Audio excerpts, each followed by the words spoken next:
The topic that we'd be doing now is the relationship between social class, ethnicity, and gender.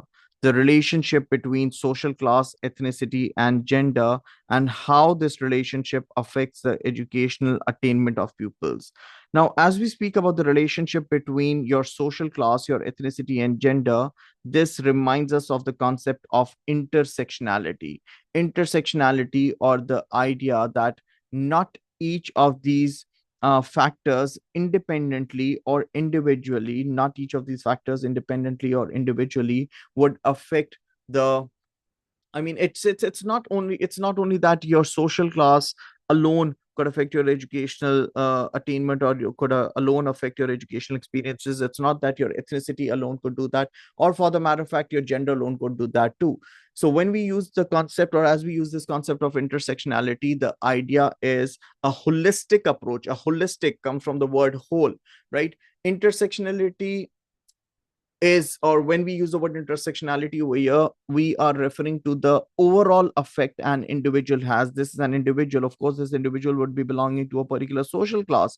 This individual would be coming from a particular ethnicity and holding a particular gender. So it is your overall experience. It is your overall experience that counts. It is your holistic experience that counts.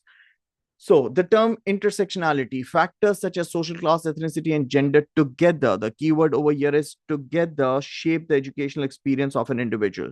Factors such as your social class, your ethnicity, and your gender together shape the educational experience of an individual.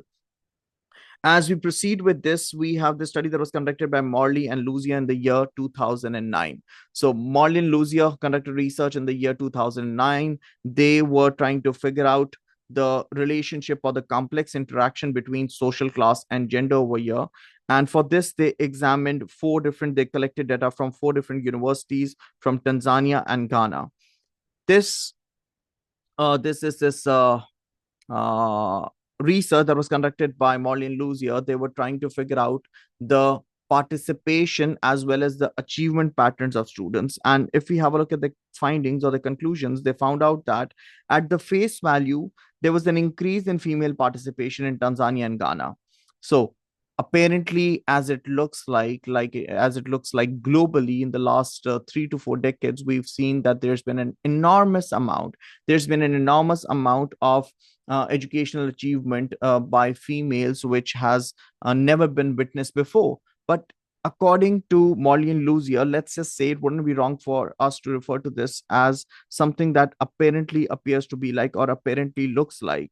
However, in reality, according to Molly and Lucia, things were a little different. In reality, the high participation of females was predominantly by higher socioeconomic status females. So, if we talk about females doing better, the question that rises over here is, are all females doing better? Or is it just a particular subgroup?